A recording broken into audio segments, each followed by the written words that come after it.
आज की कहानी तपस्या का फल। भगवान शंकर को पति के रूप में पाने हेतु माता पार्वती कठोर तपस्या कर रही थी। उनकी तपस्या पूर्णता की ओर थी। एक समय वह भगवान के चिंतन में ध्यान मग्न बैठी थी। उसी समय उन्हें एक बालक के डूबने की चीख सुनाई दी। माता तुरंत उठकर वहां पहुंची। उन्होंने देखा एक मगरमच्छ बालक को पानी के भीतर खींच रहा है। बालक अपनी जान बचाने के लिए प्रयास कर रहा है तथा मगरमच्छ उसे आहार बनाने का। करुणामयी माँ को बालक पर दया आ गई। उन्होंने मगरमच्छ से निवेदन किया कि बालक को छोड़ दीजिए, इसे आहार न बनाए। मगरमच्छ बोला, माता, यह मेरा आहार है। मुझे हर छठे दिन उदर पूर्ति हेतु जो पहले मिलता है उसे मेरा आहार ब्रह्मा ने निश्चित किया है।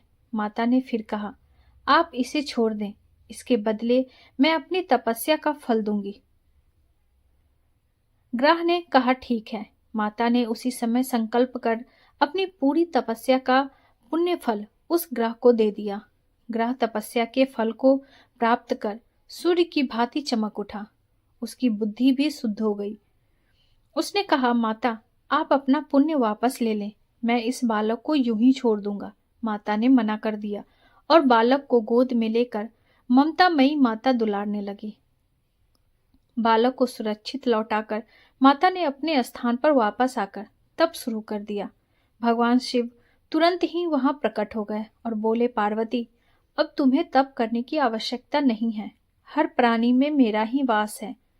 तुमने उस ग्रह को तप का फल दिया, वह मुझे ही प्राप्त हुआ। अतः तुम्हारा तप फल अनंत गुना हो गया।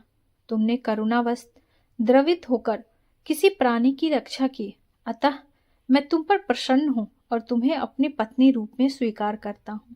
दोस्तों, जो परहित की कामना करता है उस पर परमात्मा की असीम कृपा होती है। जो व्यक्ति असहायों की सहायता, दयालु, प्रेमी, करुणाकारी होता है, ईश्वर उसको स्वीकार करते हैं। Thank you.